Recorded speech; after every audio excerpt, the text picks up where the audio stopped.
Olá, queridos, a graça e a paz do Senhor Jesus. Estamos aqui iniciando mais um podcast Cristianismo Inteligente.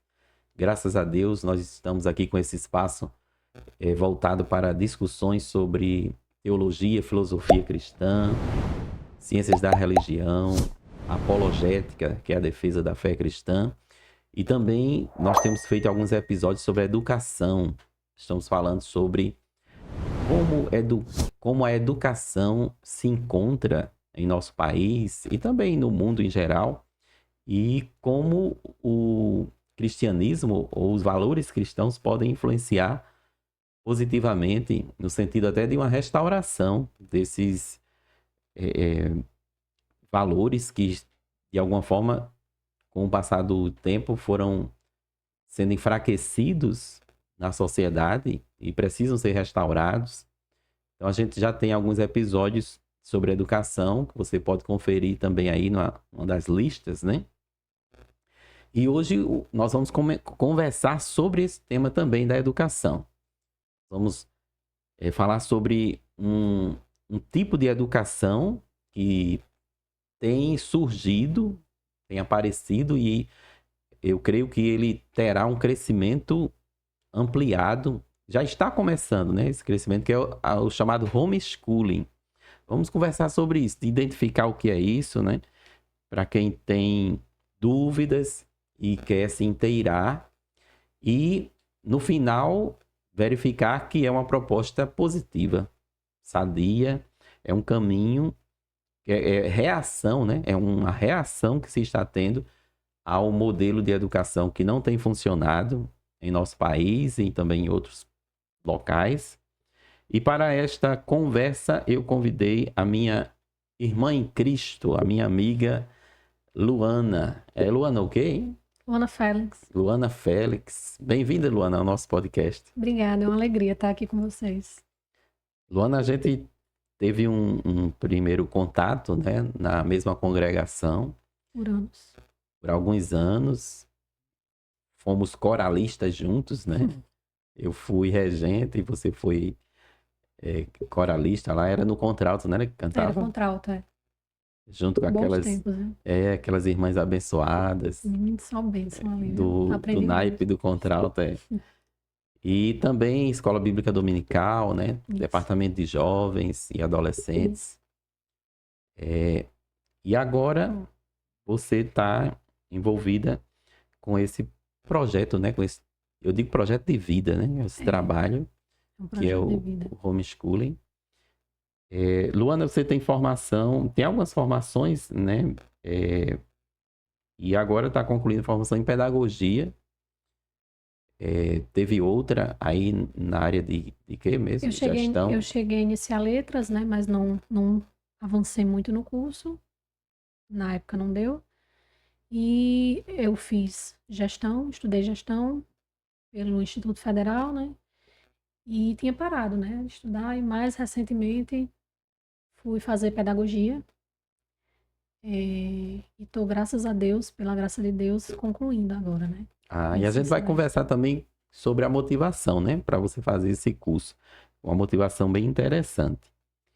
Bom, então, como eu já apresentei, nosso tema, vamos conversar sobre homeschooling, né? Então, vamos começar definindo termos. Sim. O homeschooling, né, é um termo, assim, em inglês, mas traduzindo para o português, basicamente, a gente pode chamar também de educação domiciliar, né? Que é, basicamente, você ter a prática do ensino e da aprendizagem com crianças e adolescentes, né? Dentro do ambiente familiar, na própria casa, né, daquele estudante. Então, de modo geral, os pais, né, ou responsáveis, eles conduzem todo esse processo na vida dos filhos, né? Não necessariamente são eles que ensinam em todos os momentos, né? Podem estar contratando tutores, né, aderindo a alguns horários de aula ou de revisões em comunidades. Também podem optar, né, por exemplo, algumas disciplinas né, ou conteúdos específicos eles estudarem online, mas de casa, com alguns professores. Mas, assim, o cerne da coisa é, os pais, eles não terceirizam, né, a educação dos seus filhos para a escola e eles assumem a gestão, a escolha, né, o direcionamento como um todo daquela educação. Então, seria mais ou menos assim, porque a gente tem casos, e assim, direto, eu que também estou na área da educação, vejo isso, de alunos que não têm um bom rendimento naquelas disciplinas básicas, e aí muitos pais contratam pessoas para fazer a aula de reforço, né? Chama aula de reforço. E a aula de reforço tem os casos em que são feitas em casa, não Isso, é? O professor, ele vai na no casa domicílio. e ministra aquela aula de reforço ali. Então, o homeschooling seria esse modelo de fazer a aula sobre aquele assunto. Nesse caso, não é aula de reforço. Não é aula de reforço. Agora seria a isso. aula toda, né? O Isso. conteúdo todo Em casa. em casa. Em casa, sim, e também em outros ambientes, né? Assim, da vida comum, né? Vai ter passeio, vai ter aula externa, vai ter visita ao museu, a biblioteca, né? Assim, os ambientes que compõem aquela vida comum do estudante, né? Não necessariamente só em casa. Mas, assim, eles não são mandados para um ambiente formal de ensino no sentido de escola, né? Não há uma escolarização. O ensino, ele realmente acontece no lar. Sim, no caso, então, talvez a diferença seja uma diferença de gestão, porque não é a escola, instituição, Uhum, né? Colégio, que está gerindo essa educação, isso. e também o espaço, O espaço, exato. que também não é um espaço específico de um prédio Uhum, que tem todas isso. aquelas. Aí vai ter outras nuances, né? Assim, mas assim, em suma, a gente pode dizer assim que é o caminho principal, né? Uhum. Bom, e para quem é, então, homeschooling? Qualquer pessoa pode fazer isso aí? Qualquer pessoa que queira, né? Pode fazer, né? A gente sabe que num contexto de Brasil é um pouco mais desafiador, né? Porque muitas vezes o pai e a mãe trabalham fora, uma jornada de horas aí, né? Que a gente sabe, às vezes 8 horas, 9 horas. E tem uma dificuldade assim mesmo logística, né? Uma barreira logística e tudo. Então a gente sabe que há essas questões, né, envolvidas. Mas assim, em suma, se você tem as condições logísticas, né, de estar fazendo e de ter o seu filho em casa, em segurança, alguém com ele, né? Uma criança e um adolescente não vai ser deixado só, né? É possível fazer. É para quem quiser, né? É para quem quer.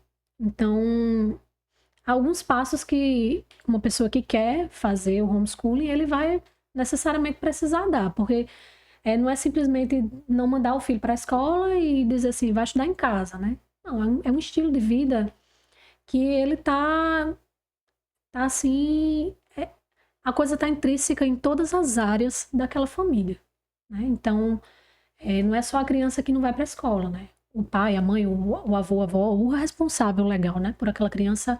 E toda a família, ela vai sofrer uma interferência, né? Por essa escolha. É um estilo de vida, mas geralmente quem provou, aprovou e não quer voltar atrás. Sim. Às vezes acontece de precisar, né? Às vezes dá uma pausa por um tempo e tal, mas geralmente Tem funcionado, tem né? funcionado e as famílias têm colhido bons frutos. E você colocou assim, que não é simplesmente não deixar a criança, não levar a criança para a Isso. escola.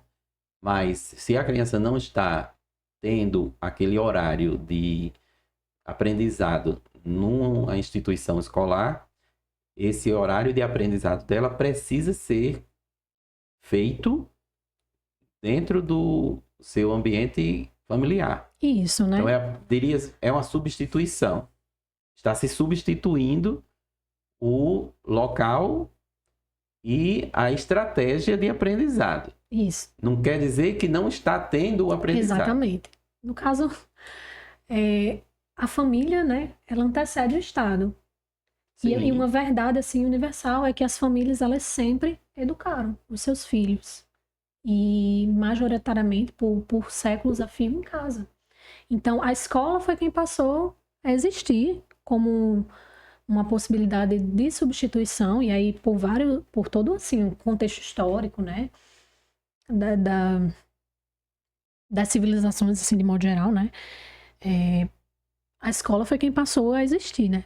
Na verdade, a gente pode dizer até que tudo, né, Luana? Porque eu digo assim, tudo que veio depois da família. Isso. Porque quando a gente pega aqueles, vou usar aqui o termo de Durkheim, que é fatos sociais, né? Sim. Ele usava Isso.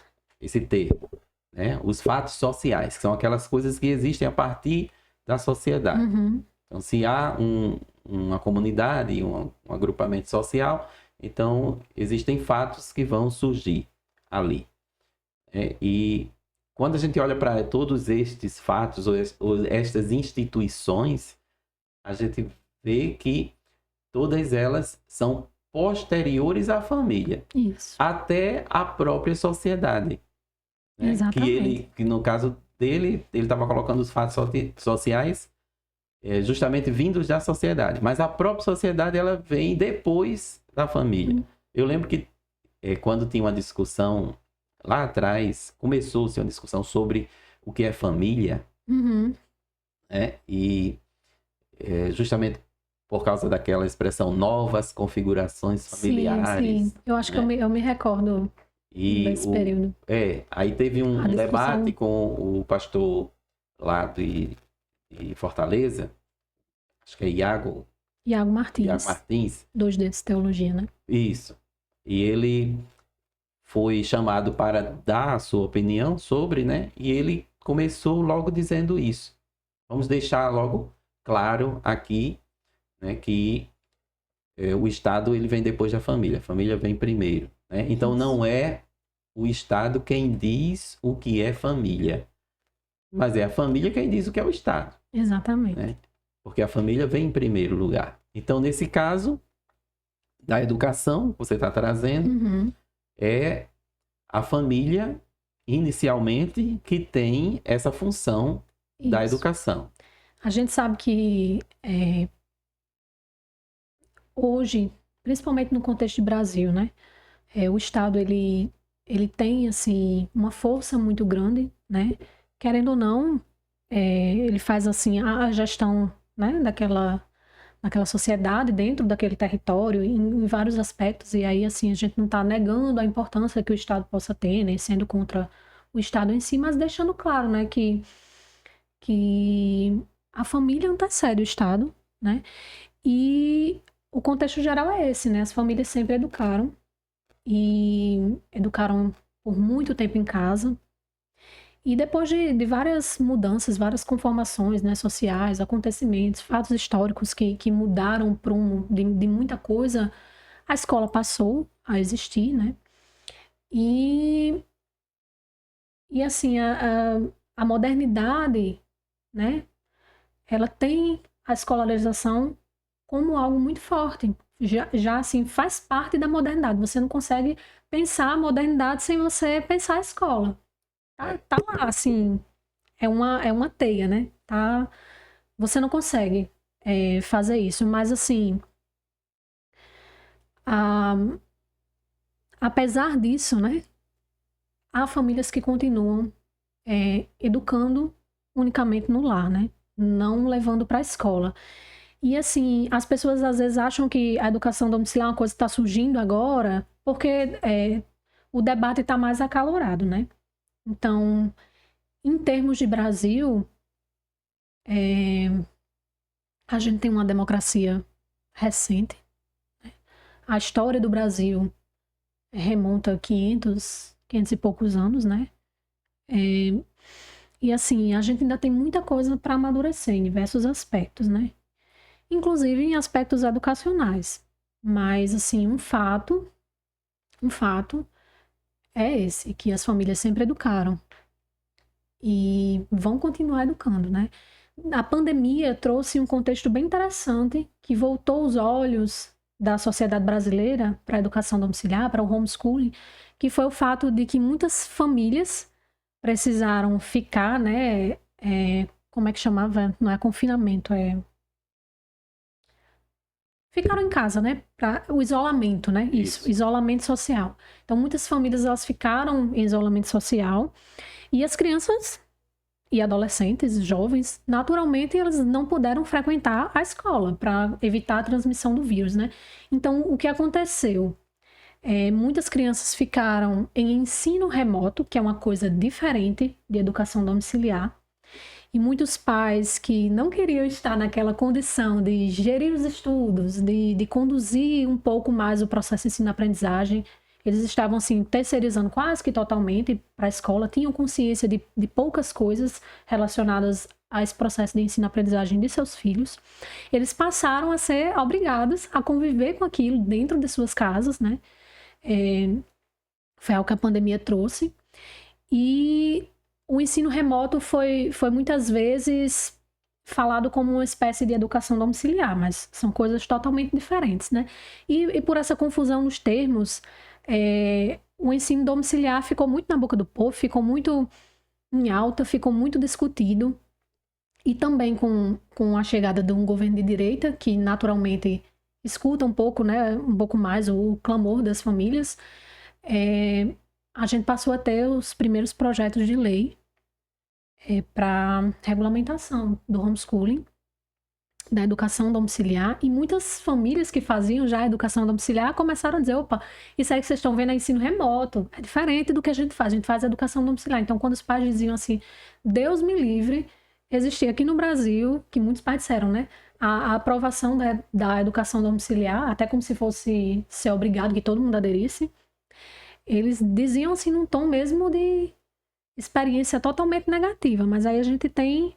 Mas não estavam falando da educação domiciliar. A gente tem justamente assim quase uma oposição, porque na educação domiciliar, os pais, os responsáveis, eles querem educar os seus filhos em casa, eles querem não terceirizar, né, essa gestão, essas escolhas, o tempo, né, com seus filhos, com suas crianças, diferente dos pais que optam pela escolarização formal, né, por diversos motivos, assim, não entrando, né, assim, muito nessa questão, mas é diferente. Em tese, a gente pode... A gente não estou aqui dizendo que um pai que manda para a escola é responsável, que ele não se interesse pelo futuro do filho, pela aprendizagem, não é isso, né? Eu não estou indo para não quero ser extremista aqui, porque não é uma verdade, né? Seria uma generalização muito burra, de certa forma, né? Assim, maldosa até.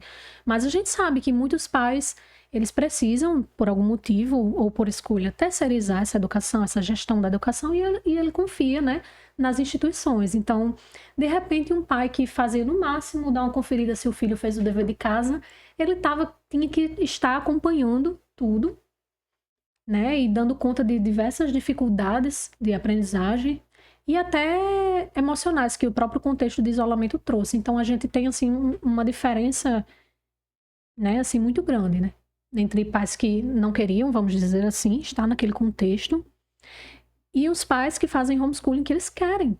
Então, já começa a diferença daí, né? Sim, é porque com aquela experiência do isolamento,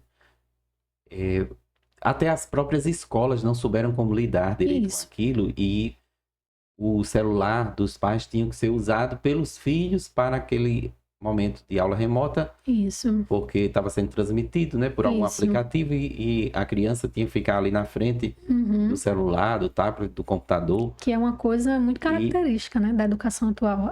A dependência de que praticamente tudo que o estudante aprenda, ele venha inteiramente mastigado pelo professor, né? Aquela perca da capacidade de um estudo autônomo, né? Que antigamente a gente tinha mais essa coisa do autodidata, da autonomia no estudo, que inclusive muitas famílias que fazem educação domiciliar buscam. Sim, inclusive, né? A gente vai falar sobre isso. Essa questão de... Tem até uma frase que eu já vi sendo usado fora desse contexto, mas que eu acho que se encaixa muito bem no que a gente está falando, que é aprender a aprender, Isso. não é? Aprender a aprender. É você ensinar a pessoa a ser autônoma no seu aprendizado. Isso. Não E quer dizer que ela vai ser aquele autodidata, né? O conhecimento não vai brotar da cabeça Da dele. cabeça dela, Ele isso. precisa ir a fontes, né? Se apoiar em ombros mais fortes que já ancoraram o conhecimento Mas por anos a saber fios. como fazer isso. Exatamente. E aí esse contexto, Nias, né, da pandemia trouxe esse olhar assim mais atento da sociedade brasileira para o homeschooling, para a educação domiciliar, ainda que de forma um pouco errônea, ainda que, né, assim, não era exatamente aquilo, mas acalorou a discussão, né? E Sim. aí teve toda uma movimentação, né, na sociedade brasileira nesse sentido. E aí ficou a percepção de que o ensino domiciliar está surgindo agora, mas não. Já surge desde que família existe, que é desde sempre, antecede o Estado, antecede a própria escola, né? E A aí, gente podia dizer assim, então, que ele começou a educação. Vamos pegar a palavra educação. Ela começou no contexto familiar, eram as famílias que educavam. Aí, com a modernidade, ela vai para outro espaço, que é uma instituição dedicada a isso, a escola, né, os a colégios. pré-modernidade em si, né? Não só... Isso, já começou antes o movimento, mas na modernidade isso é indissociável, né? Vamos dizer assim. exato. E agora, o homeschooling é uma tentativa de voltar, de fazer o caminho de volta. Isso, exatamente. Pois Fazer o bem. caminho de volta, salvar aí as gerações. Agora, quando eu perguntei assim, qualquer pessoa pode fazer, aí você disse qualquer pessoa que quiser. Qualquer pessoa Né? que queira. E eu me lembrei do livro do Rodrigo Mocelin, pastor Rodrigo Mocelin, né? Homeschooling, aí o subtítulo. Ao alcance de todos. De todos. E ele diz uma coisa interessante aqui nesse livro, para quem tem interesse, né, pessoal, adquirir. Ele coloca que mesmo que a pessoa não tenha capacidade de conhecimento, né, não tenha conhecimento sobre os assuntos que serão ensinados, mas se ela quiser, ela poderá aprender junto com a criança, né, com o seu filho. E nesse processo de aprender junto, estar gerindo a educação dele, ela vai perceber que o resultado será muito melhor do que se estiver deixando ele lá na escola. Isso. De fato, tem até uma expressão que no meio, né, de famílias homeschoolers e que se diz muito na comunidade, né? Às vezes a gente tá conversando sobre uma dificuldade específica, como você tem abordado isso, como você tem feito e tal, e aí alguém diz, né, nisso aqui eu não sabia tanto e aprendi tanta coisa junto com meu filho, um pouco antes, né, na própria preparação para a condução daquilo, e também aprendeu junto no processo, quando foram aprofundar, que diz assim essa expressão, o homeschooling está salvando 2 gerações. Não só a do filho, como a nossa aí. também. Perfeito isso. É exatamente o que o homeschooling faz. Isso. Né? Salvando as 2 gerações. A gente tem um problema, Luana, dentro do contexto escolar. Eu estou ali bem inserido nele, né? Toda semana tendo contato. E os coordenadores, os diretores, os professores, toda a comunidade lá, né, do técnica dessa instituição ficam vendo a falha nos resultados, porque a geração dos alunos ela vai passando de uma série para outra, mas não está tendo aquele resultado, e ficam tentando identificar onde é que está o problema. Aí diz, o problema é porque o aluno não consegue aprender mesmo, né? É a dificuldade cognitiva do aluno. Aí tem os problemas dos alunos especiais, os chamados alunos especiais, né?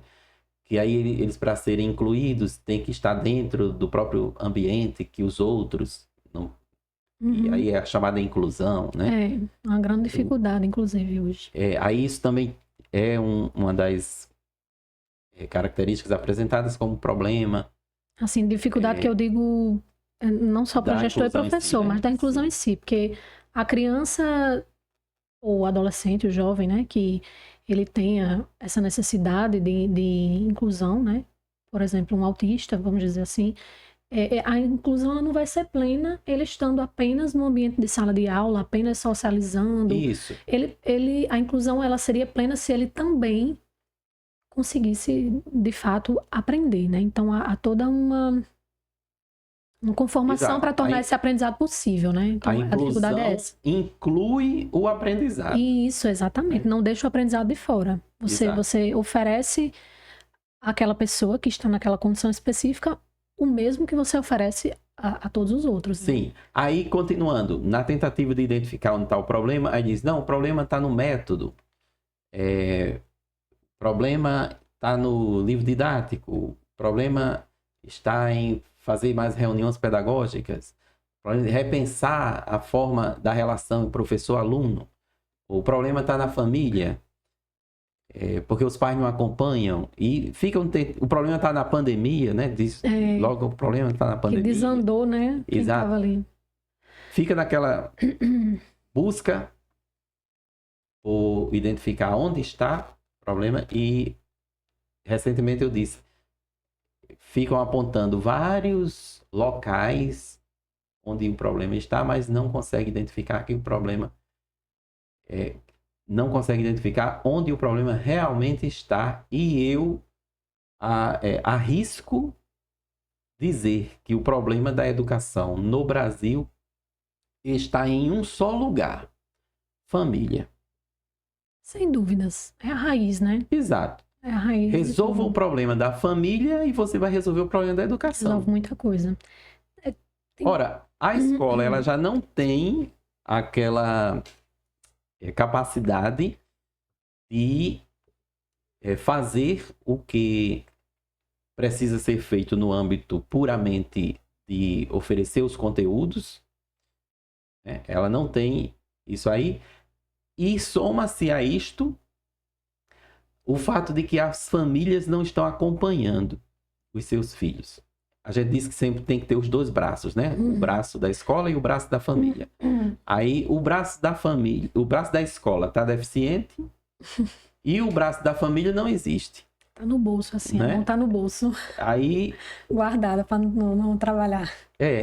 E também tem outra coisa interessante que eu consegui identificar aqui no livro dele. Sim, ele aponta aí. Uma resposta que ele deu a uma pergunta que eu estava me fazendo já há um bom tempo, né? Porque se a nossa geração, ou a geração passada, ela teve uma educação, os valores, os princípios, eles estavam ali presentes ainda, mesmo a despeito de estarmos sendo educados não na família, mas na escola. E a geração que veio depois, que é esta geração que tem um problema de educação, ela veio porque são os filhos dessa geração anterior. Por que essa geração anterior não conseguiu fazer com que seus filhos se mantivessem naquele mesmo padrão, né, de educação?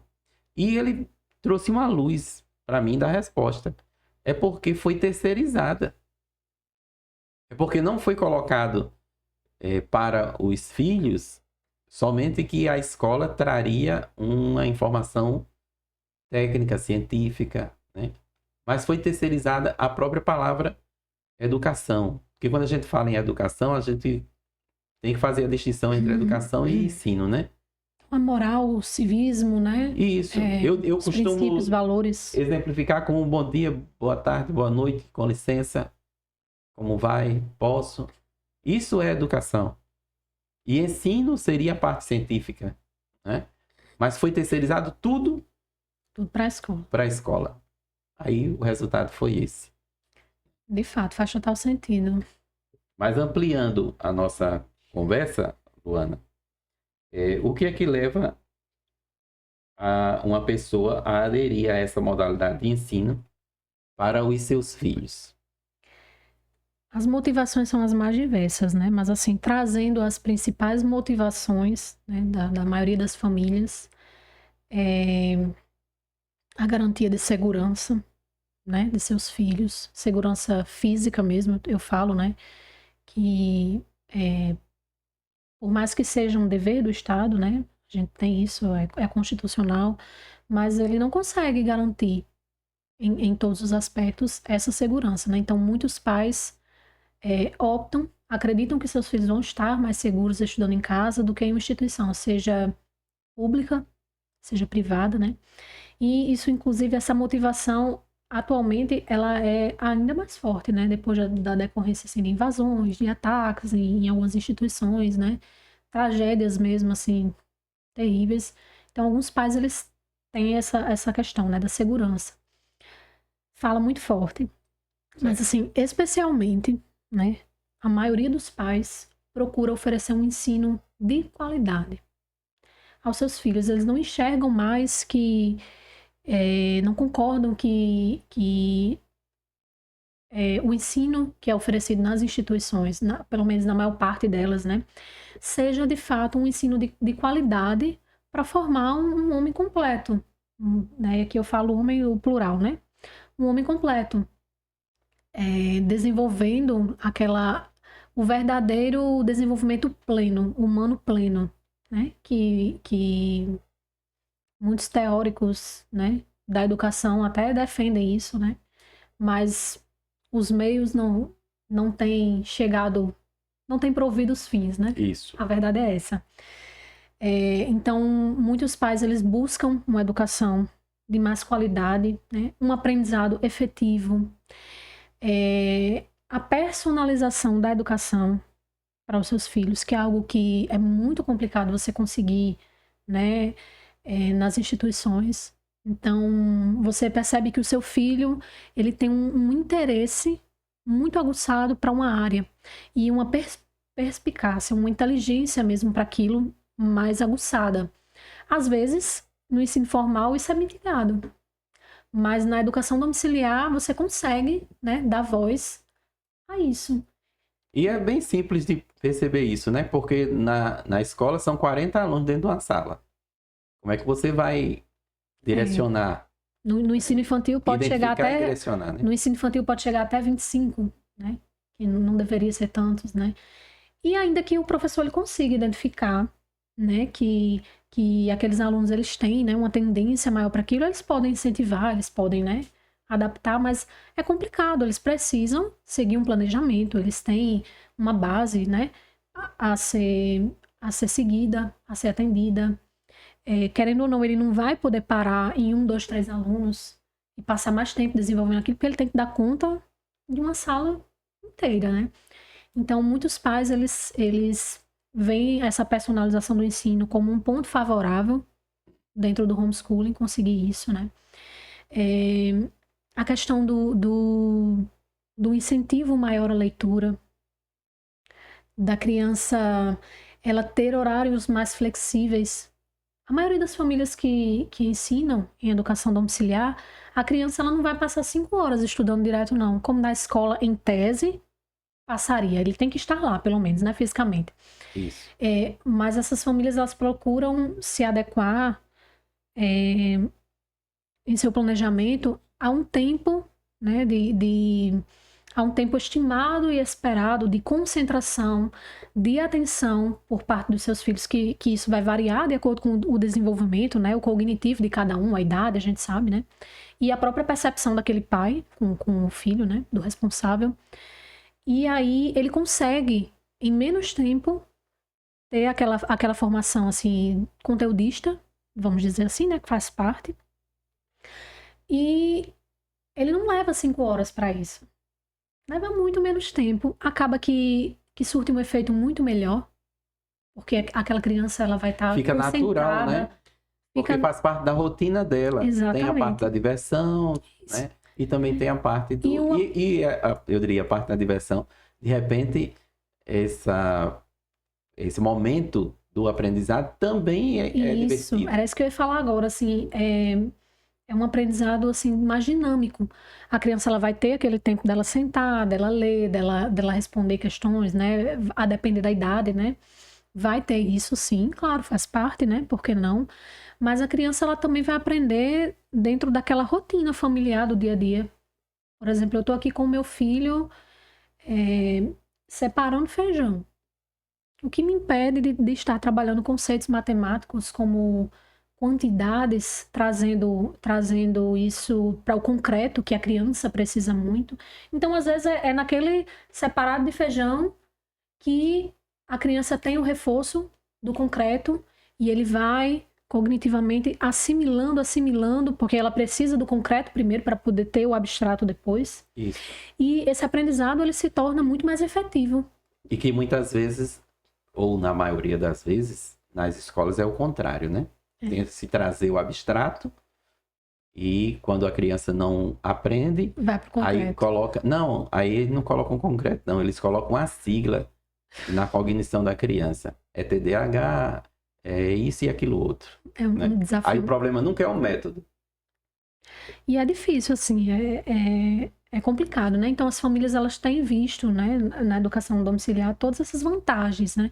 Então, uma criança que ela passou menos tempo concentrada naquele tempo, assim, de estudo efetivo, vamos dizer assim, né? Aquela coisa mais, assim, leitura, exercício e tal, ela aproveitou o tempo de concentração que ela teria para absorver aquilo, para exercitar aquilo, e ela tem vários outros blocos de tempo que podem ser aproveitados na educação de outras maneiras, como se você tem uma criança menor, ainda não alfabetizada ou em processo de alfabetização, a leitura em voz alta, que é um recurso excelente para que crianças, né, desenvolvam mais a comunicação, a própria lógica em si, o aprendizado como um todo.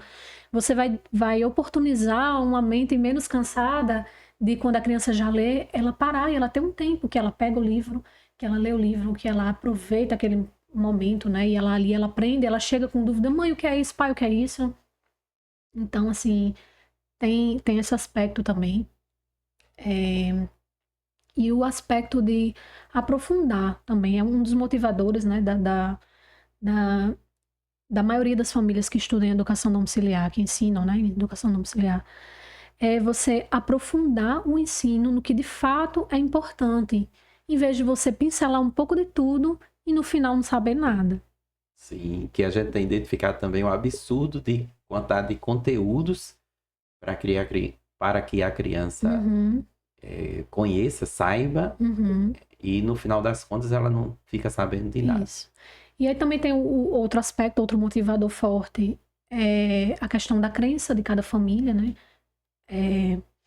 De poder criar ali uma atmosfera, né, no ensino, na aprendizagem, que não despreze a sua cosmovisão, né, seja ela qual for. Então, nisso, a criança encontra muito sentido, né, em não separar aquilo que se acredita, que se professa, das outras partes da vida, incluindo o estudo, né? Então, esse também é um fator motivador para as famílias, além dos que eu falei, né, anteriormente. E também o desejo mais ardente de passar mais tempo junto com seus filhos. Que também é essencial para a educação, para o aprendizado, para o crescimento enquanto para o próprio desenvolvimento, né, da criança. Até cognitivo. Você tem estudos, né, na área da psicologia, crianças que elas, por algum motivo, né, elas foram retiradas do convívio familiar por muito tempo, eles sofrem dificuldades em seu processo cognitivo, na socialização, confusões emocionais, né, dificuldades, às vezes, de lidar com a autoridade. E aí a gente já entra numa outra questão, Luana, que tem a ver com os benefícios e os desafios. Você já está falando aí nos benefícios. A própria motivação puxa, né, o benefício. Agora, quando você falou aí essa palavra socialização, aí eu lembrei tem uma crítica que é feita ao homeschooling, que diz, não, você está tirando a criança da socialização. Como é que responderia essa crítica aí? Então, essa crítica ela vem embasada de uma visão de socialização que ela tem as bases na sociologia, em alguns teóricos da educação, da psicologia, como Durkheim, Piaget, Vygotsky, que eles não dissociavam a socialização do processo de escolarização, né? Então, Durkheim foi quem trouxe a ideia, né, assim, organizou isso mais nas suas teorias, de que a escola ela vai promover uma socialização entre pares, né? Entre iguais. Então, a criança ela vai estar ali com um professor, né? E ele vai estar com seus pares de iguais, que seriam outras crianças em idades aproximadas e tudo. E essa ideia, né, que o Durkheim trouxe aí na sociologia, ela foi também sendo desenvolvida e é uma ideia que tem semelhança, né, por outros teóricos da educação, da psicologia, que hoje embasa muito o sistema educacional como um todo, moderno, ocidental, né? E também da formação dos próprios professores, né? Então a galera diz assim, seu filho vai ter uma socialização prejudicada se ele não estiver na escola, porque ele não vai estar socializando com outras crianças, não vai estar interagindo, a socialização dele vai ser prejudicada. Mas a verdade é que isso é uma falácia. A gente pode classificar como uma falácia de falsa dicotomia. Sim. Se o aluno estiver na escola, ele vai estar socializando. Se ele não estiver na escola, não vai ser possível essa socialização. Isso não é verdade, é um mito. É um mito facilmente derrubado. Eu perguntaria assim, né, para o crítico. A vida A com H, de existir, né? A vida só na escola? Pois é, não há vida só na escola. Se ele está sendo impedido de socializar porque não está indo para a escola, então é porque socialização só existe na escola. Pois é, isso é um reducionismo do raciocínio, né?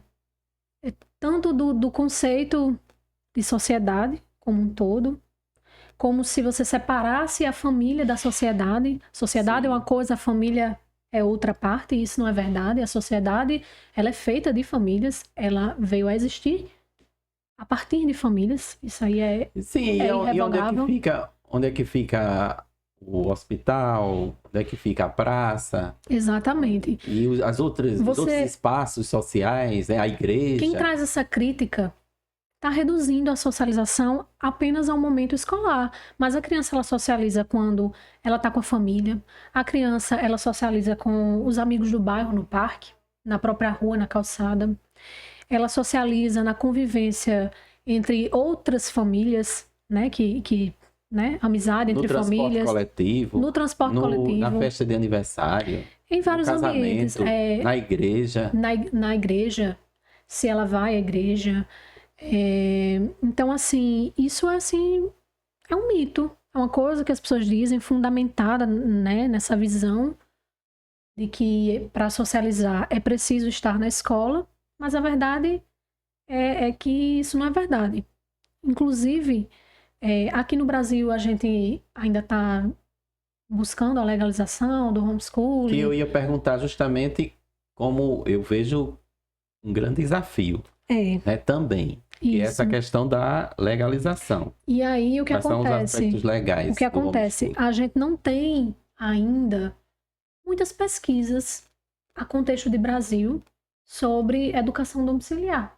Não se conhece tanto quem são essas famílias, onde fazem, quando fazem, porque por não ser algo ainda formalizado, legalizado, formalizado, você não tem tantas pesquisas na área, mas nos Estados Unidos, que a prática é amplamente permitida, incentivada até, há estudos que já comprovam que as crianças que estudam em educação domiciliar, elas não têm perca no sentido de socialização. Só fechando esse parêntese, eu posso deixar depois, eu passo para a Caritana, um site específico. A gente coloca embaixo o link. O link, que são esse site são de estudos desenvolvidos, né? Eles colocam disponíveis esses artigos e os estudos disponíveis pelo Dr. Ray, né? Que ele é um grande estudioso moderno da educação domiciliar lá nos Estados Unidos e ele tem esse observatório em educação, inclusive educação domiciliar. E tem vários estudos lá postados, os PDFs, quem quiser conferir, tiver curiosidade, ver esse embasamento e, assim... O resultado é que não há perca de socialização. É que não há perca de socialização. Pelo contrário, socializam muito bem, desenvolvem conversas muito bem, não somente com pessoas da sua idade, mas com pessoas de diferentes idades, né, níveis culturais, enfim, consegue se socializar muito bem, não há perca. Eu acredito que quando o Brasil caminhar na legalização, né, quando for algo oficial, vai abrir as portas também para estudiosos da área da educação comprovarem isso no Brasil, que de fato não interfere negativamente na socialização das crianças. Certo. E aí você falou A questão legal, né? No Brasil, para a gente ter uma ideia, porque o pessoal está assistindo aí e diz assim, certo, mas aí o Estado autoriza fazer isso? Nias, não existe uma proibição clara ao homeschooling no Brasil. Não existe uma lei que diga é proibido fazer homeschooling no Brasil. Então, muitas famílias se amparam na Constituição, onde ela diz assim, eu trouxe aqui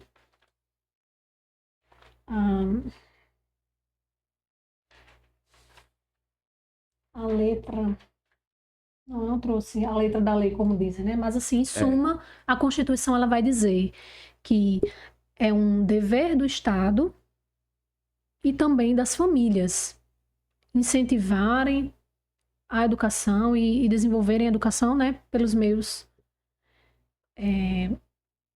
que a gente tem, pelos meios legais, para que tenha o cidadão com desenvolvimento pleno nas áreas de sua vida. Então, essa expressão que coloca tanto o Estado como a família dá suporte para quem faz homeschooling se amparar. Exatamente. Assim. Então, as famílias se amparam muito nesse artigo da Constituição Federal, que é o artigo 205, e aí ele vai permitir interpretações diversas, né?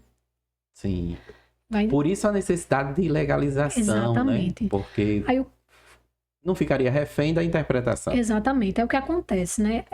No Brasil, a gente está num país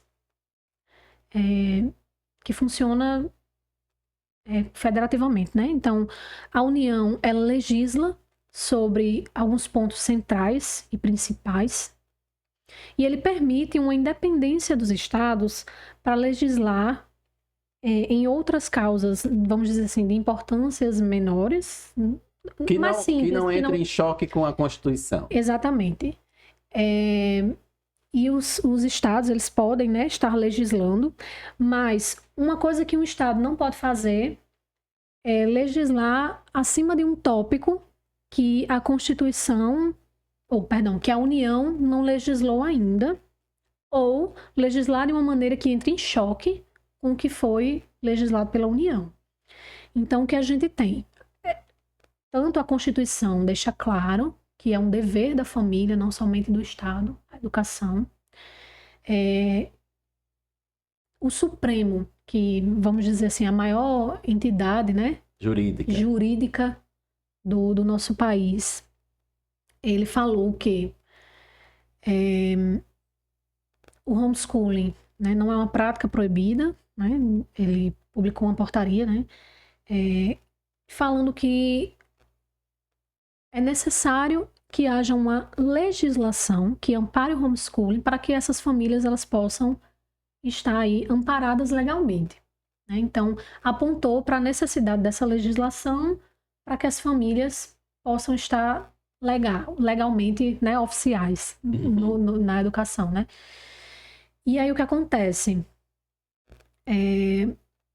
Há projetos de lei em tramitação.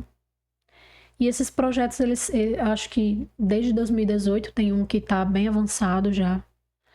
Ele já saiu da Câmara, já está no Senado.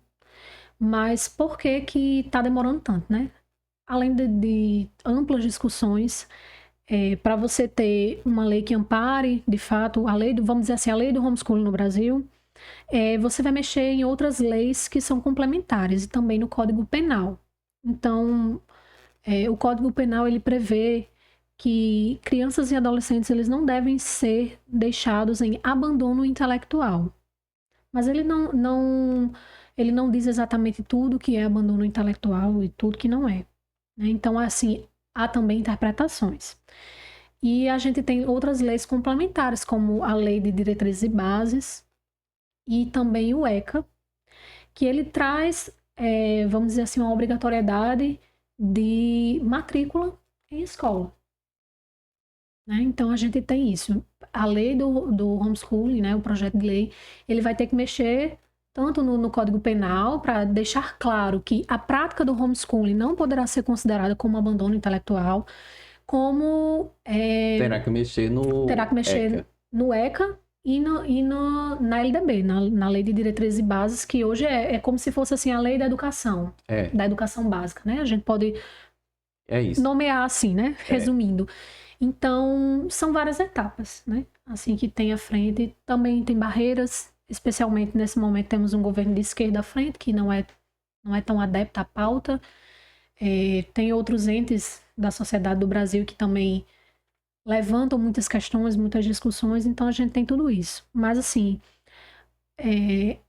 a gente então pode dizer que o homeschooling ele está assim, num limbo jurídico. Ele não é proibido, ele não é crime, mas ele ainda está precisando dessa regulamentação. Então, o que muitas famílias têm feito? Elas não têm desistido de fazer o homeschooling, né? E caso ele tenha na sua porta o conselho tutelar, apareça, ele tem como, via judicial, né, por meio de um advogado, comprovar que o seu filho não está em abandono intelectual. Então, vai ser feita uma defesa. Os fatos são inegáveis de que aquela criança está aprendendo bem, está aprendendo muito, que ela não tem perca em outras áreas da vida dela, como da socialização, né? Que apesar de ser um mito, a gente tem que provar que não está tendo, né? Sim. Querendo ou não, você tem e também tem a questão que alguém pode fazer em relação a como essa criança e esse adolescente, né? Porque vai até o final do seu ensino médio, né? A educação básica obrigatória no Brasil, atualmente ela vai dos 4 anos aos 17 anos. Antigamente era 6, né? A partir dos 6 anos de idade, mas sofreu uma alteração mais recente. E atualmente você tem a obrigatoriedade de matrícula a partir dos 4 anos de idade. Dos 4 aos 17. Antes disso e depois disso... Aí no caso do aluno que terminou, adolescente que terminou essa idade, ele chegou nessa idade que ele deveria, se estivesse na escola, na instituição formal, escola, estar com um diploma, né? Um certificado de ensino médio. Aí ele não tem porque foi feito em casa. Mas ele vai ter... Aí como é que resolve isso? Atualmente, como as famílias têm resolvido? Eles vão se submeter às provas de certificação. Então, existem as provas de certificação. Não é uma prova de certificação para o homeschooling.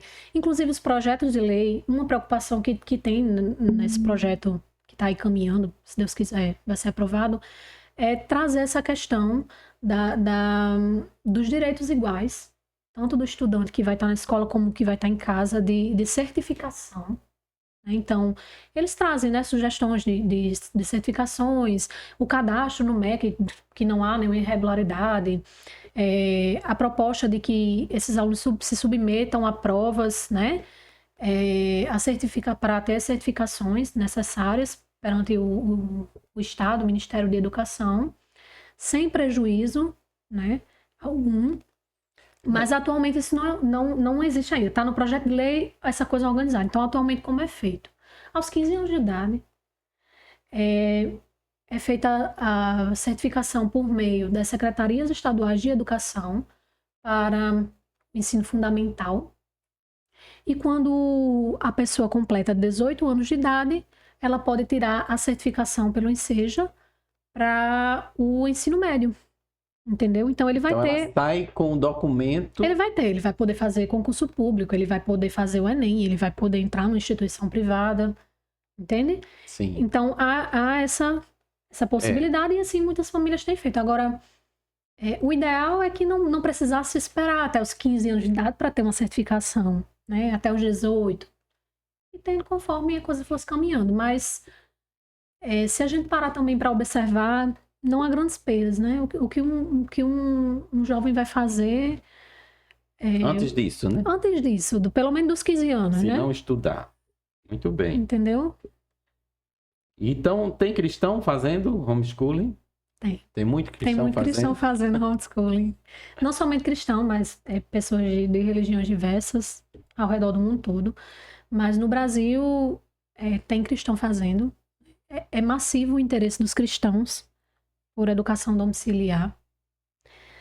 E tem cristão fazendo. E tem fazendo bem feito. Certo. Graças a Deus.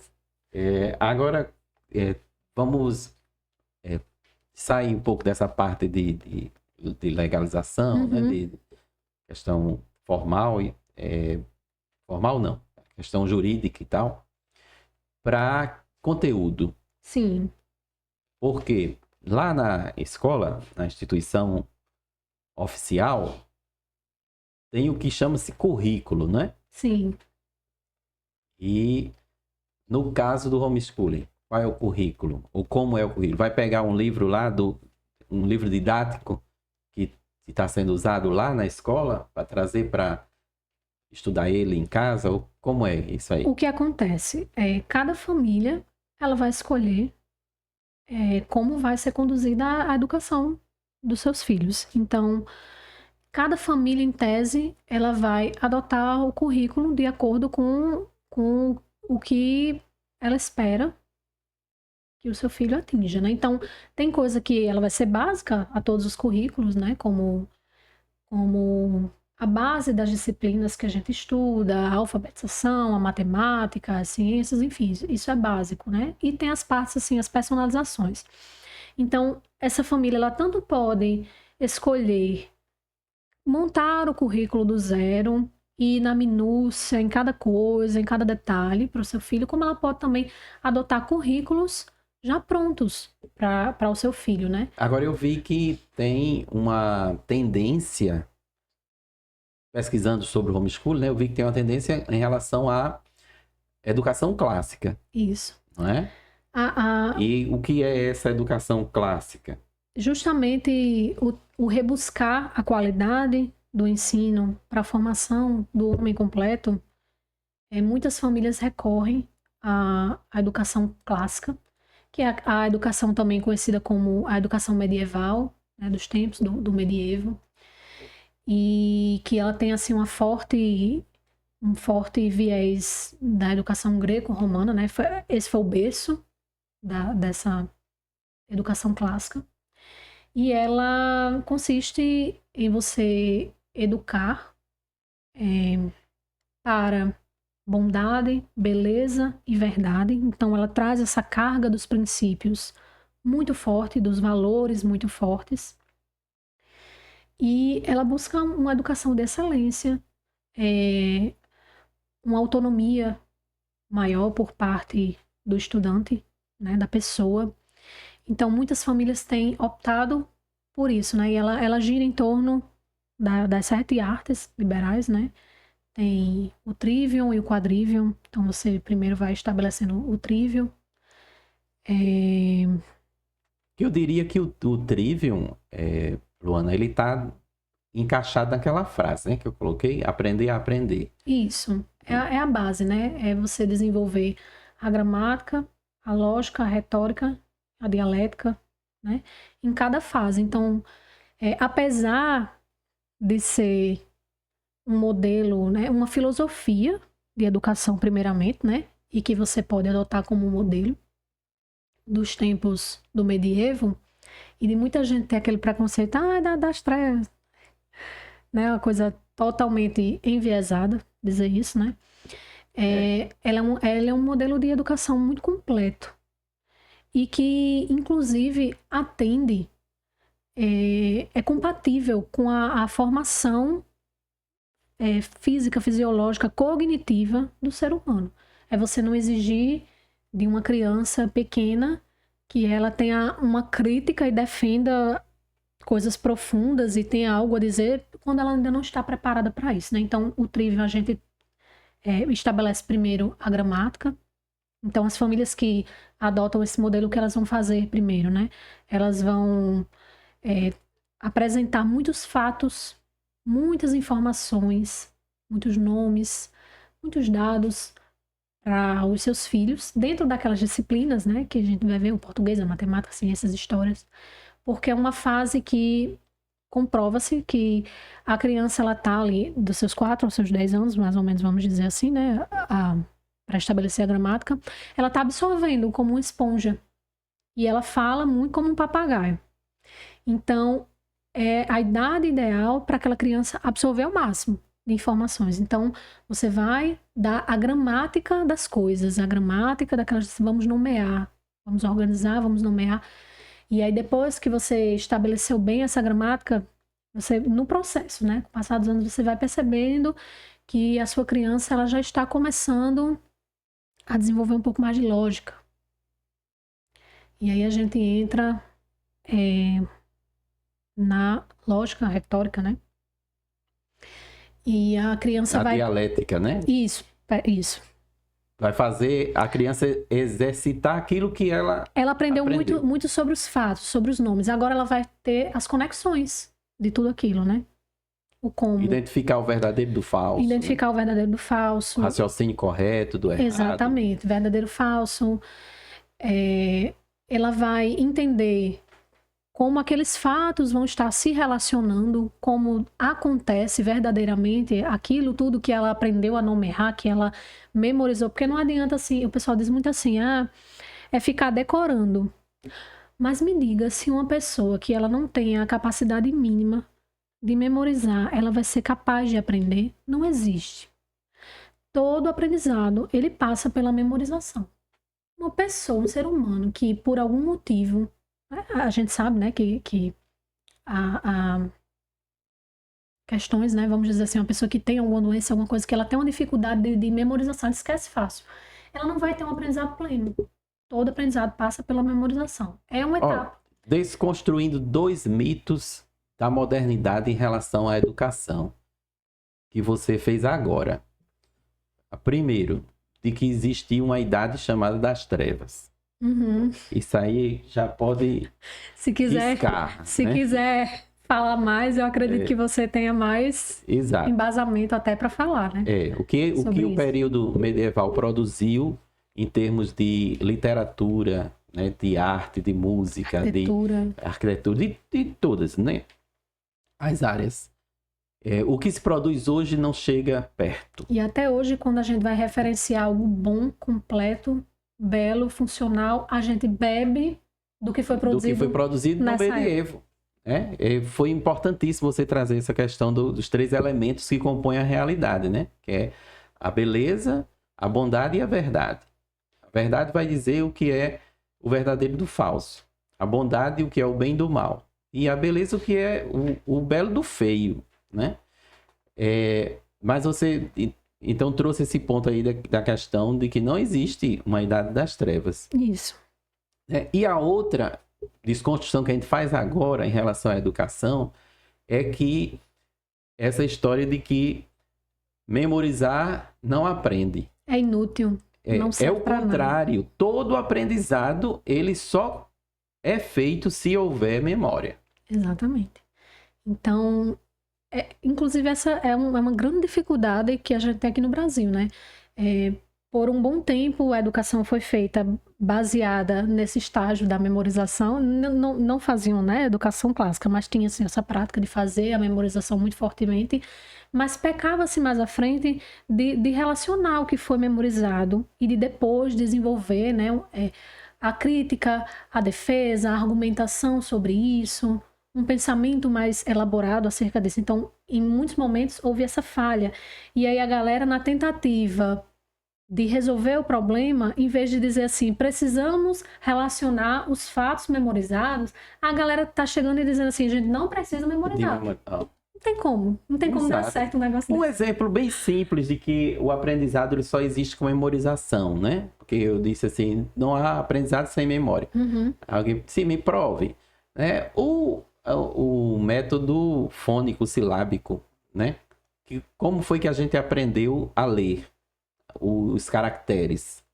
Né? Você aprendeu primeiro o nome das letras do alfabeto, depois você aprendeu as sílabas, só que as sílabas, quando você aprendeu elas, você teve que associar um som a elas. Então, a letra B e a letra O.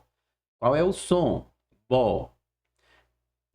Como é que você aplica isso se você não tiver a memória disso? Exatamente. Não é? Exatamente. A gente faz hoje de maneira, como é que se diz? Natural. A gente faz natural. Mas por quê? Aquela informação foi gravada. Porque foi gravada a informação. Memória Então, foi essencial. O aprendizado ele vai rebuscar aquela informação. Ela precisa estar memorizada, né? Então, passada essa etapa da gramática, a gente entra na lógica, na dialética, né? Que seria a primeira fase da gramática foi o estágio do papagaio, né? Que ele vai aprender muito e vai repetir aquilo. E a lógica dialética seria um estágio mais questionador, mais analítico, que a gente espera que essa fase, essa maturação, ela aconteça por volta dos 10 anos, entre 10 e 14 anos, né? Quem adota o método espera basicamente isso. Ela pode acontecer antes, né? Na verdade, nada nasce assim abruptamente, né? Há uma construção. Sim. Então, você já vai perceber que numa criança com menos de 10 anos, que ele já começou a desenvolver aquele raciocínio lógico, a questionar os porquês, os comos, né? A tentar entender como aqueles fatos, eles acontecem, né? Então, assim, não é que nasceu do nada, mas, assim, a maturação para aquele momento, né? Ele acontece por volta dos 2 anos, entre os 10 anos, entre os 10 e 14 anos de idade. E aí seria basicamente a relação, a organização daquele conhecimento que ele memorizou antes, né? Que seria o segundo ponto do trivium. E o terceiro ponto seria a retórica. Entre os 14 e 18 anos, a gente esperar que aquela criança que memorizou os fatos e que entendeu o funcionamento das coisas, que questionou, que, né, chegou àquela, vamos dizer assim, a verdade, ele agora vai comunicar. Então, o foco de aprendizado para esse estudante é que ele expresse o que ele aprendeu, é que ele argumente, é que ele defenda, é que ele explane, é que ele saiba o que a educação moderna procura muito e tem grande dificuldade de entender, até pelo próprio conceito que aplica ao termo, né? Pensamento crítico. Sim. Maduro. Veja que interessante, porque no segundo, a lógica, né, a dialética, já vai resolver um grande problema da educação hoje, que é o chamado analfabetismo funcional. Né? Eu discutia com um professor sobre isso, ele falando, não, porque nossos alunos estão com problema de analfabetismo funcional. Aí eu disse para ele, não estão com esse problema não. Eles estão com um problema primeiro, porque para ser analfabeto funcional tem que ser alfabetizado. Nossos alunos não estão alfabetizados. Nem isso conseguiu, né? Então nunca diga que você tem um aluno hoje com analfabetismo funcional se ele não foi alfabetizado. Alunos que têm problema de escrita, problema de leitura, né? Esse aluno não está alfabetizado. Então, o analfabetismo funcional ainda está longe dele, né? Seria um elogio. Seria um elogio, E aí, depois que estabelece, Nias, esse trivium, tem também o quadrivium, que seria, no caso, o trivium, ele é como se fosse a arte da linguagem, da comunicação, das palavras, né? E o quadrivium, ele seria as artes da matemática. Para que serve esse quadrivium? Ele serve... Pode falar. Eu vi uma explicação do que era o trivium e o quadrivium, usando só dois termos. Ele dizia que o trivium era a arte do homem e o quadrivium era a arte das coisas. Das coisas, exatamente. Basicamente, é entender como o mundo funciona, né? Como as coisas funcionam, como elas são ordenadas.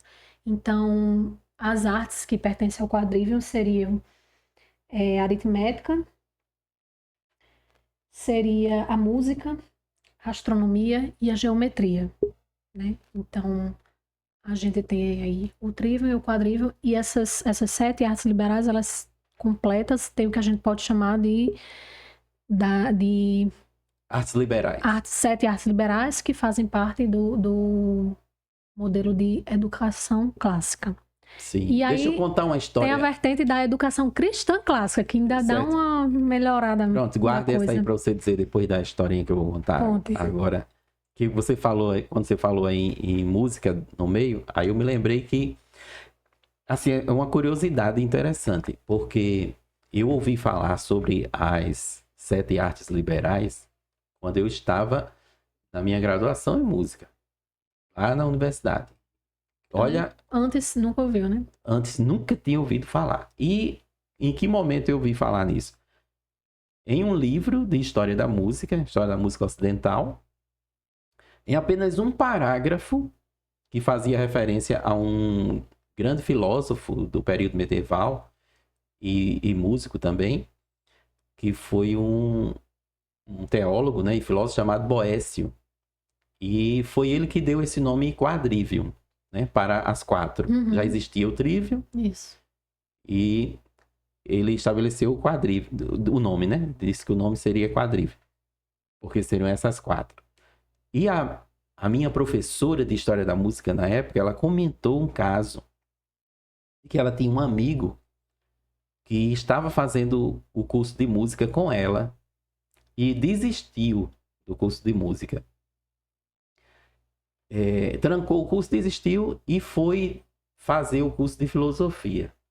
E a justificativa que ele deu para ela, de que estava desistindo do curso de música para o curso de filosofia, é porque, nas palavras de Boécio, ele disse que a música, como uma dessas 4 artes, né? Ela estava, portanto, dentro daquelas 7 artes que preparavam o homem para a filosofia. Então, gramática, lógica, retórica, aritmética, geometria, música e astronomia. Depois que você dominasse tudo isso, aí você teria condições de ir estudar a filosofia e se formar um filósofo. Uhum. Aí, e faz sentido, aí né? ele disse, todo sentido. Todo sentido. Aí ele disse, então quer dizer, quando eu terminar o curso de música, eu vou ter terminado só uma das... Então não vou ter nenhuma, já vou direto. Então eu vou desistir, eu vou direto para o curso de filosofia. Foi ótimo aí. Só que eu diria assim, na época eu não comentei isso, né? Porque eu também estava ali no meio ainda começando. Mas hoje eu diria assim, lê do engano. Achar que o curso de filosofia ia resolver o problema da deficiência das artes liberais, né? Realmente não tem como resolver, né? Não, porque não houve elas. As artes liberais não houve antes da formação. No tempo, exatamente, no tempo propício para a formação dele, né? Não aconteceu. E também, se tentasse que acontecesse dentro da universidade, teria que modificar tudo. A verdade é essa. Exatamente. A verdade é essa. É aquela palavrinha que diz, né? As artes liberais são as disciplinas propedêuticas. Aquelas disciplinas que são anteriores, que preparam você. Deixam pronto. Deixam você pronto para que, diante de todos os outros conhecimentos que virão, você tem capacidade de... Maturidade e capacidade de encontrar a verdade. A beleza e a bondade. A beleza e a bondade. Muito Exatamente. bem. Então fale sobre a outra palavrinha que você acrescentou aí, que foi arte, educação clássica, né? A educação cristã clássica. Isso, né? Apesar da educação clássica, né? Ela tá lá naquele ambiente medieval, e que o homem olhava muito, né, para Deus e tudo mais, e você não consegue separar, né, Deus, o ser criador, desse modelo de educação clássica, né? Mas hoje discute-se muito sobre a educação cristã clássica, que seria basicamente você utilizar, né, os meios da educação clássica para a glória de Deus, para o exercício da vida cristã. Na verdade, até estou vendo aqui o livro, Qual? esse aqui, Esse? do O primeiro, Ensinando, né? do Ensinando Trivium, né? Os autores deles, eles falam que a educação clássica ela bebeu do cristianismo para ser o que é. Sim. Bebeu do cristianismo para ser o que é. Bebeu da fé em Deus para ser o que é, para ser tão completa, né? Então, assim, as famílias que estão fazendo a educação clássica, mas com viés cristão, né? Elas procuram ter no cerne da coisa, para tudo o que elas vão olhar e estudar, elas colocam a cosmovisão cristã à frente de tudo que vão estudar. E por que isso? Porque apesar de você usar o método clássico de ensino, de estudo, de preparação do homem, né? As crianças e os adolescentes, eles vão ter acesso às disciplinas, né? De modo geral, você não vai criar e ensinar numa bolha. Ele vai saber que existe, em algum momento ele vai saber que existe lá a teoria do Big Bang, ele vai saber que existe isso, que existe aquilo, que existe o evolucionismo, o que o evolucionismo diz. Ele não vai deixar de saber que essas teorias existem, né? Mas a partir da cosmovisão cristã, eles utilizando-se do método de educação clássica, ele vai entender que a verdade não está naquilo. A verdade está primariamente no que Deus estabeleceu. Então, Vai existir as versões para isso. a realidade, né? Mas a visão cristã de mundo estará presente Estará ali. presente. Estará presente e não só presente, direcionando tudo, guiando tudo, lendo tudo pela ótica do cristianismo. Né? Até porque quando a gente faz um estudo apologético, a gente identifica isso, né? Que o que está proposto na revelação de Deus especial, que é a sua palavra, não está destoando da sua revelação natural. Uhum. Né? E aí, as coisas estão em consonância. E aí, o que um pai que opta por ensinar seu filho na educação cristã clássica, ele quer? Ele quer tornar Deus conhecido para os seus filhos, né? E ele quer que os seus filhos tenham também o ímpeto de fazer Deus conhecido. Então, conhecer a Deus e torná-lo conhecido. Até o lema de uma comunidade muito grande que se chama Classical Conversations, que é uma comunidade de educação clássica, que a princípio ela surgiu lá nos Estados Unidos e ela foi crescendo e se espalhando, né, por diversos lugares, e hoje ela está presente inclusive em todos os estados do Brasil. Em todos os estados do Brasil, famílias que optam pelo modelo de ensino de educação domiciliar e um currículo de educação cristã clássica, ele pode se vincular a essa comunidade, Classical Conversations, né? Então, até o pessoal pode procurar o Instagram deles, o site, enfim, é muito Vamos fácil deixar ter o também contato. aí o link para o pessoal muito ter fácil acesso. ter esse contato. E aí eles oferecem, inclusive, um currículo já pronto, que foi testado e que já se colhe os frutos deles, né? Lá nos Estados Unidos. E aqui no Brasil, muitas famílias são adeptas a pegar esse currículo já pronto, a ter esse apoio da comunidade, dos líderes, né?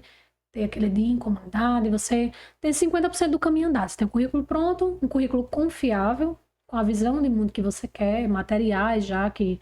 Então, muitas famílias se apoiam, né, nessa comunidade. E a educação clássica, cristã clássica é isso. Deus nunca vai estar dissociado da busca pela bondade, pela verdade, pela beleza. É por Deus e para Deus.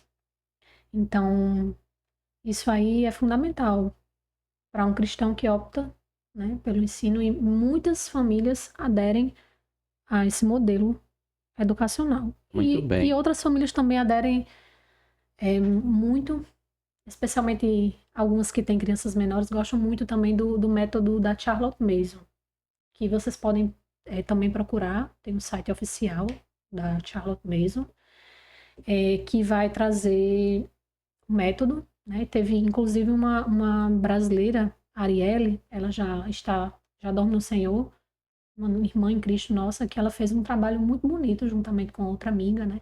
Ela traduziu, né, o material que explica, né, o método Charlotte Mason, e ela tem uma obra que se chama, acho que é Educação no Lar, um livro muito completo que traz esse método da Charlotte.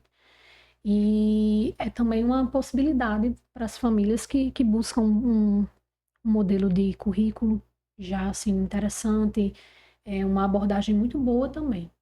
Que basicamente a Charlotte ela diz que a educação é uma aura, né? É um universo, é meio que assim um universo que você está inserido e ela vai utilizar também a defesa de leituras boas leituras, o contato com a natureza, a exploração da natureza no aprendizado.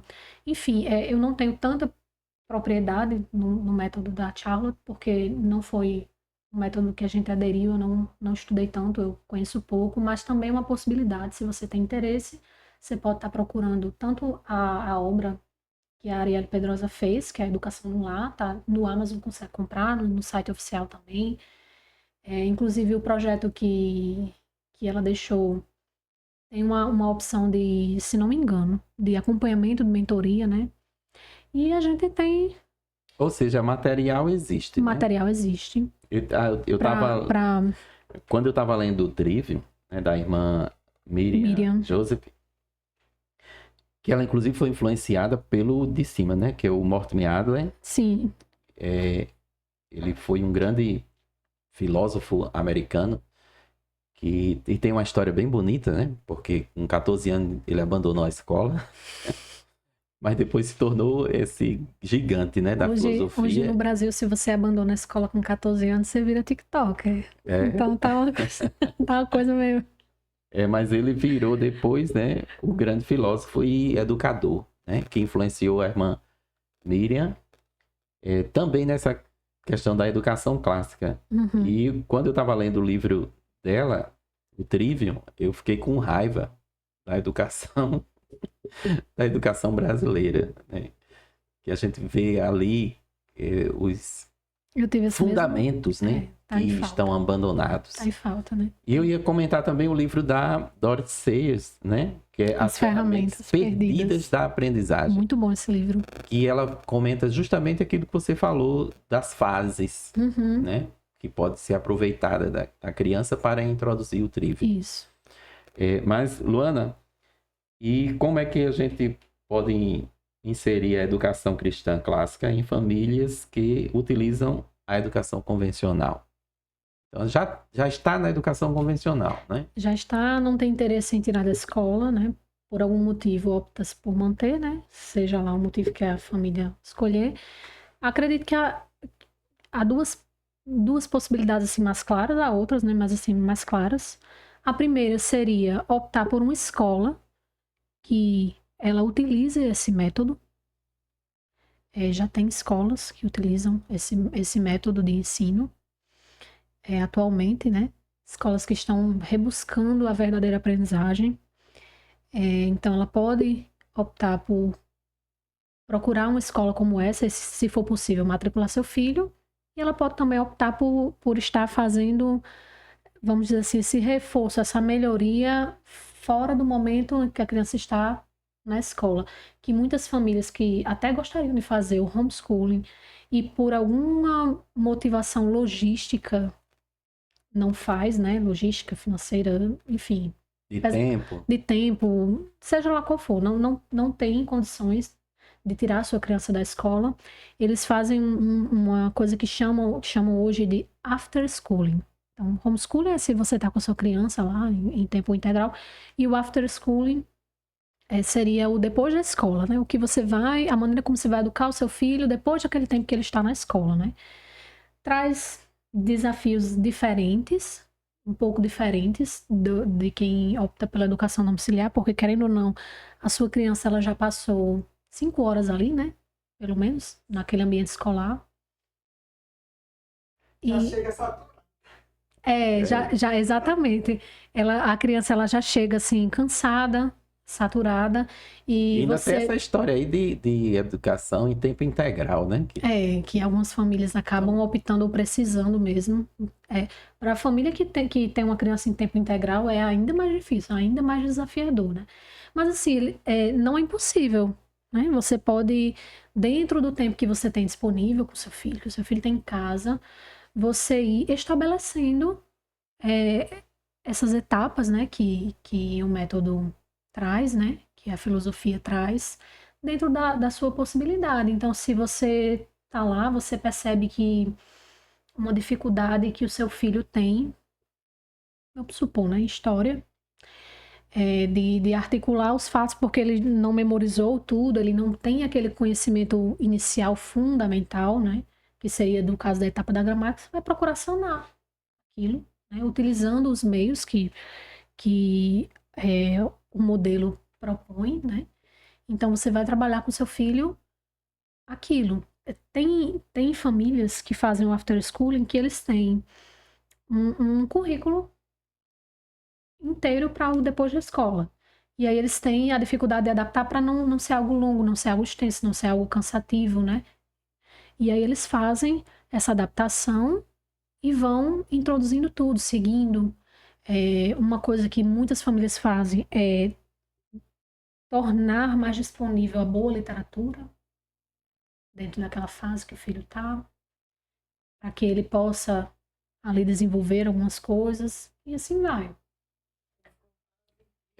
Confrontar isso, confrontar, comparar e quando necessário confrontar, né? Então, meu filho na escola você estudou isso aqui, né? A criança trouxe lá o dever de casa e o dever de casa dele vai estar teoria do Big Bang, evolucionista. Estou falando assim porque é uma coisa assim mais clara, mais direta. E você vai ensinar para o seu filho, ele precisa aprender, ele vai se submeter a provas, ele sabe, ele tá assim, faz parte de uma sociedade que a todo momento ele vai ver aquilo, não tem para onde fugir. E você vai ensinar pro seu filho e tal, vai fazer o dever de casa, e você vai chegar e vai dizer, meu filho, agora vamos aqui, né? Vamos ver esse outro lado, que é o que a gente acredita. Sim. E aí você vai, contrapõe aquilo, você deixa claro que a verdade está presente nisso e não necessariamente no que foi dado. Ele vai entender que ele precisa aprender aquilo. Eu lembrei de foi até um jornalista que estava comentando sobre essa questão da educação. Aí ele, de um viés mais conservador, ele foi deixar o filho dele para fazer o Enem. E quando ele foi buscar o menino, o menino entrou no carro, ele foi conversando com o filho. E aí, como foi a redação e tal? A redação foi sobre esse tema, pai. Eu fiz a redação e eu respondi exatamente dizendo isso assim, assim, assim, assim. Quando ele terminou de dizer, aí o pai, você tá doido? Não é nada disso, não sei o que. Aí o menino respondeu, pai, o senhor não queria que eu passasse? Exatamente. É o pulo do Eu gato. respondi para passar, pai. É o pulo do gato. Ele disse que o filho terminou o curso de medicina, né? Faz parte. Mas, exatamente. Porque o que está enviesado, né? Isso. Os valores. Você não tem como fugir completamente, né? Então, em alguma medida, você sabe que seu filho ele vai precisar ter aquele conhecimento e articular aquele conhecimento, mas no coração dele, né? O que é que vai estar? O que é que ele vai ter fundamentado? O que é que vai ser a verdade? Aí, assim, é um desafio muito grande, né? Porque, às vezes, na fase que você deveria estar estabelecendo o que é a verdade, para que depois né, você mostre que há quem questione aquilo e tal, mas já com a verdade estabelecida, é um processo meio que contrário, né? O contrário. Sim. Então você tem um trabalho lento. maior, um trabalho mais lento, né? Vai ter que ir um degrau de cada vez, mas vale a pena, porque a gente não pode dar a César o que é de Deus. Sim. A Bíblia fala, né? Dê a César o que é de César e a Deus o que é de Deus. Então a gente não pode chegar querendo ofertar a Deus o que é para César, o que não tem nem significado nem importância para Deus. Mas a gente também não pode pegar o que é para Deus e dar a César. Por quê? Por que que muitos cristãos têm optado pelo homeschooling e tantos outros fazem o after schooling? Porque eles entendem que é muito precioso o que eles têm ali. E que eles precisam devolver para Deus. Eles são mordomos de Deus, né? Os seus filhos pertencem ao Senhor. Meu filho pertence ao Senhor. E eu estou apenas administrando enquanto ele está aqui. Para que ele conheça a Deus, né? E eu preciso administrar bem aquilo que é do Senhor. Eu preciso ser um bom servo, um bom mordomo, né? E eu não posso dar a César o que pertence a Deus. E aí está o desafio de quem faz o after schooling, que ele está mandando para César o que ele quer mandar, o que ele quer dedicar a Deus. Então, o que ele vai fazer ali? Ele vai receber de volta uma criança cheia de César. Sim. E aí ele vai ter um trabalho a mais para estar desconstruindo aquilo que não é a verdade, para dar a Deus o que é de Deus. E mostrar que... Mas vale a pena. Sim, porque mostrar que, embora ele tenha sido informado lá em César, né? Por professores formados, licenciados, especialistas e tal, mas a verdade não pertence a uma formação, a um título. Isso. Né? Eu me recordo que quando eu estava concluindo uma das minhas graduações de licenciatura e eu fui fazer o TCC, o professor que iria me orientar perguntou qual autor eu iria me basear e eu disse que usaria um teólogo de uma estima que eu tinha, né? E ele ficou com o pé atrás, porque eu estaria usando um teólogo e não uma pessoa mais secular, né?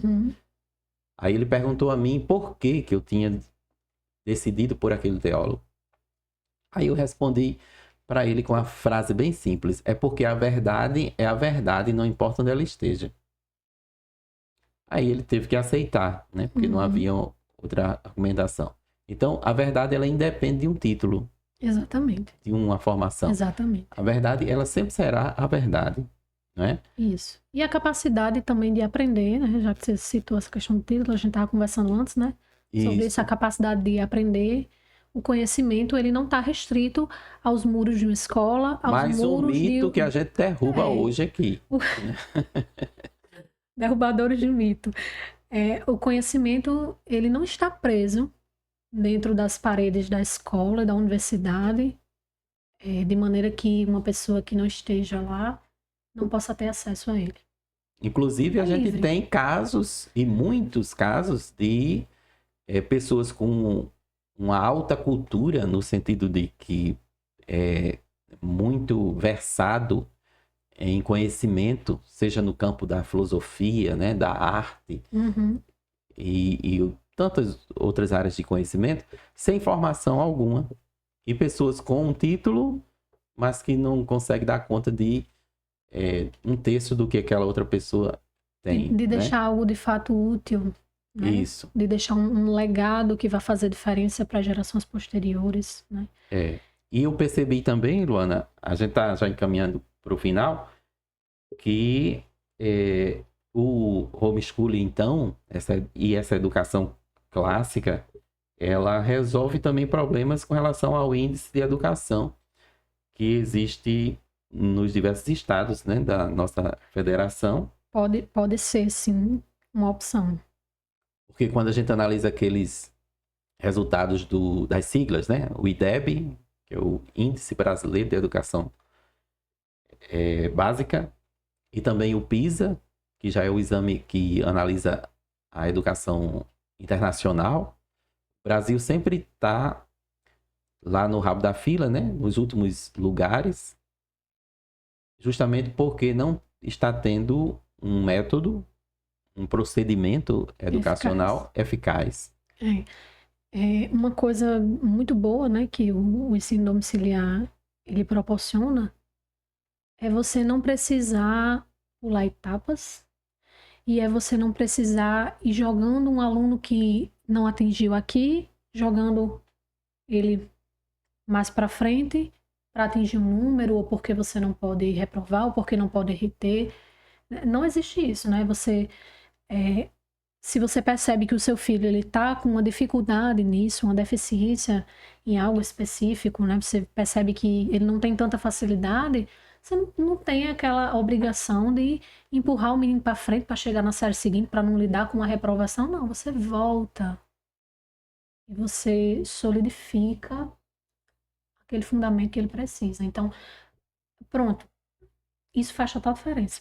Você falou você deu um exemplo agora há pouco, né, sobre quando a gente vai ser alfabetizado, falando, né, sobre a memorização, a importância da memorização para as coisas mais básicas, aprendizado mais básico, como a leitura e a escrita, né? Então, aí você falou, a gente vai aprender que o B e o A faz Bá. É o método fônico silábico. Aí a gente tem uma outra possibilidade que muitas famílias que fazem o homeschooling adotam, que é o método fonético, o fonológico, né? No qual você não vai ensinar o som do ba, bebi, bobu. Você começa desenvolvendo uma consciência fonológica, desenvolvendo, como eu posso dizer, habilidades que precisam ser trabalhadas antes do aprendizado da leitura. Você não tem que trabalhar obrigatoriamente a leitura junto com a escrita, porque uma criança mais nova, ela tem capacidade de aprender a ler pelo método fonético, fonológico, cedo. Mas as mãos dela ainda não estão preparadas para a escrita excessiva, como muitas vezes acontece na escola, no maternal, né? Ossos ainda em formação, é, é, a própria fisiologia, a maturação do cérebro, a comunicação daqueles impulsos, tudo acontece um pouco mais tardiamente para a escrita, né? Do que para a leitura. Então, você consegue ter no homeschooling crianças que, quando os pais adotam, né, esse método fonético, crianças que leem mais cedo. Leem mais cedo e uma leitura muito mais proficiente do que alguns adultos fazem. Você vai por partes, você vai com calma, né? E essa diferença de métodos, de currículos, de fundamentação, de modelo educacional que as famílias podem estar optando na educação domiciliar, é o que a gente vê muito faltar na educação escolarizada moderna, né? Não vou dizer que não existem escolas que alfabetizem, por exemplo, pelo método fonético, fonológico. Existem escolas que já estão aderindo, porque tem comprovação científica, inclusive, de que é melhor. Mas, assim, em suma, não é o carro-chefe. Uhum. Agora, Luana, a última questão que eu trago é com relação às crianças e jovens que usam o homeschooling, né? Se eles estão atingindo a média de aprendizagem brasileira, né? Eu já vou fazer um ensaio de resposta aí. Eles não estão só atingindo a média, eles estão superando a média. Estão superando, né? A média. E aí eu digo isso porque eu me lembrei do caso da Elisa Flammer, o Flammer, que foi uma menina que fez uma live com a Ana Campanholo, quando ela passou na USP. Foi a que passou em primeiro lugar para medicina? Lá de Santa Catarina, ela? Não, ela acho que era de São Paulo. Mas depois o pessoal pode olhar a live que foi feita com a Ana Campanholo, com ela, e que ela só conseguiu matricular-se por uma liminar da justiça, sim, mas ela acabou nem ficando lá na universidade porque os Estados Unidos ofereceram a possibilidade dela de bolsa, né, para ela estudar lá. Tipo, vocês estão rejeitando a capacidade dela, eu quero. Exatamente. Inclusive, é uma coisa que algumas comunidades até buscam, sabe, Nias? É uma compatibilidade curricular para que as crianças que estudem naquela comunidade, elas tenham as portas abertas fora do Brasil. O Clássico Conversations, ele tem, né, esse programa de parceria com universidades de lá, e eles oferecem uma compatibilidade do currículo para os jovens que já estão mais avançados, que no caso, o currículo que o Clássico oferece, acho que vai até 21 anos, não tenho certeza, posso conferir, deixar a informação depois, mas se não me engano é isso. Pode ir até os 21 anos, se você quiser parar nos 18 e ir para a universidade aqui, enfim, fica à vontade, mas se você for completar o currículo que eles têm a oferecer até os 21. Inclusive, essa compatibilidade curricular, você consegue aproveitar esse currículo, ser cursado dessa maneira, e entrar para cursar disciplinas isoladas, né, em universidades estrangeiras, e ter aí mais portas abertas, né, que eles sabem que no Brasil tem essa questão. No caso da moça, eu acredito que ela não tinha tirado a certificação do Enseja, né? Após os 18 anos. Ela não tinha 18 anos ainda, se não me engano, quando ela passou, né? Ela tinha 16, se for a mesma que eu tô me lembrando, sim. Ela tinha menos de 18 anos. Mas o fato é que houve um problema que foi homeschooling, mas não quiseram aceitar. Isso, ela não tinha a certificação que a universidade exige, que é essa, né? Dessas provas, que seria o que pelo menos ela teria que ter. Mas só a aprovação dela já estava provando, deixa claro, né? Deixa claro. Exato. É um fato. Eu espero e torço, né, que haja uma regulamentação do homeschooling, uma boa regulamentação, né, que de fato permita que a coisa aconteça, que a gente não tenha que simplesmente só cumprir a BNCC. Eu acredito que vai ser uma exigência que a gente cumpra a BNCC, mas... Sim. Como está em casa, a gente não para nisso, a gente avança, sim. Sem dúvidas, né? E a gente se adequa e vamos lá, bola para frente, né? Mas eu acredito que a partir do momento que for legalizado, tudo for formalizado, vai ter muitos estudos na área, né? Da educação domiciliar, do aprendizado desses alunos, que estão nessas famílias educadoras, né? E vai despertar outras famílias E vai comprovar nisso. Sim. Vai comprovar Exatamente. O que a gente já vê, essa superioridade na aprendizagem, no desenvolvimento das habilidades como um todo, né? Nos Estados Unidos a gente tem isso muito forte e os estudos já corroboram muito isso, em outros lugares também. E aqui no Brasil ainda vai nascer, mas são essas circunstâncias, essas situações, como é o nome dela mesmo? Elisa Flamer. Que traz, assim, à tona claramente, ninguém pode negar que ela não sabe. Isso. E que ela sabe acima da média. Poxa, quantos estudantes que estudam pelo modelo de educação escolar, né, do Brasil, passam 4 ou 5 anos se dedicando para tirar uma nota altíssima, para conseguir entrar em um curso concorrido como medicina, direito e engenharia, principalmente medicina, né? E muitas vezes eles precisam até recorrer a cursinhos, vestibulares, mentorias, livros, apostilas mais avançadas, dedicar-se horas a fio de estudo em casa para superar, de certa forma... O que a escola não deu. Porque por mais que ele tenha, assim... aquele conhecimento, ele tem estudado, provavelmente foi um aluno dedicado, provavelmente teve notas boas a vida toda, ainda assim ele sente a dificuldade de articular o que ele aprendeu. Ou o que ele aprendeu foi muito pouco, ou foi precário, ou foi insuficiente. Isso. Uma habilidade básica de você fazer uma prova bem feita, que fazer uma prova não é só você ter aprendido aquele assunto e ter feito umas questões e ter lido e relido. Você articula... muitas coisas, raciocínio lógico, o tempo de prova, manejo de ansiedades, o próprio verdadeiro ou falso, né? O que está aqui nessa questão que eu tenho que marcar, isso daqui não é daqui, foi colocado, então assim... Ou seja, tudo que o Trivium resolveria. Exatamente. Exatamente. Resolveria. É. Muito bem. Luana, eu quero lhe agradecer por esse momento riquíssimo, né? Por mais um vídeo que vai contribuir para essa discussão Graças a do Deus. homeschooling aqui no Brasil, sua implantação. Muito obrigado pela sua participação e agora você vai se dirigir para essa câmera aqui e dar uma palavra final, um conselho, né? Uma reflexão. Fique à vontade. Bom, gostaria de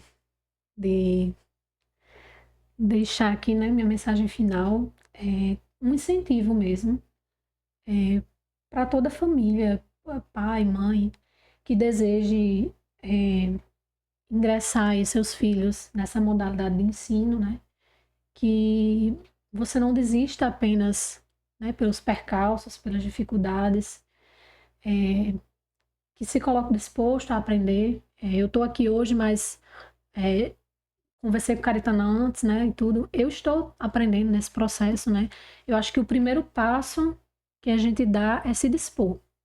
Se dispor a aprender algo novo, se dispor a assumir certo risco, entre aspas, né, assim, de começar algo que nos tire de uma zona de conforto, em busca do que é de fato melhor. Então, se você tem esse interesse pelo tema, se você tem um interesse pela prática, que você não desista antes de pelo menos tentar. E há passos que você pode ir fazendo antes, né? Seja leitura, contato com outras famílias, comunidades, mas que você dê cada passo, que você se sinta incentivado, porque você não está sozinho. Estamos aqui, levantando a bandeira. Graças Amém. a Deus, e que Deus nos abençoe. Pronto, vou passar para você a lembrancinha do nosso podcast, para você cuidar. Eu sei Muito que obrigada. você é uma amante dessas coisas. Me também. conhece, viu? Me conhece. A revista Luz em Ação, para você conhecer também o projeto, quem ainda não conhece, né? Quem ainda não conhece. Muito obrigada. E vou trazer, pega aqui essa outra para mim. Eu vou presentear a sua amiga também que está, e a Juliana, né? Incentivadora, muito incentivadora, essa minha amiga, viu? Em breve, Juliana vai estar sentada aí também para fazer uma conversa dessa. Se Deus quiser. Obrigado. Eu que agradeço pela sua coragem de me chamar. Amém, pessoal. Graças a Deus. Então, que todos vocês possam aproveitar, né? Tudo que foi produzido aqui. Que Deus abençoe a todos. E até o próximo.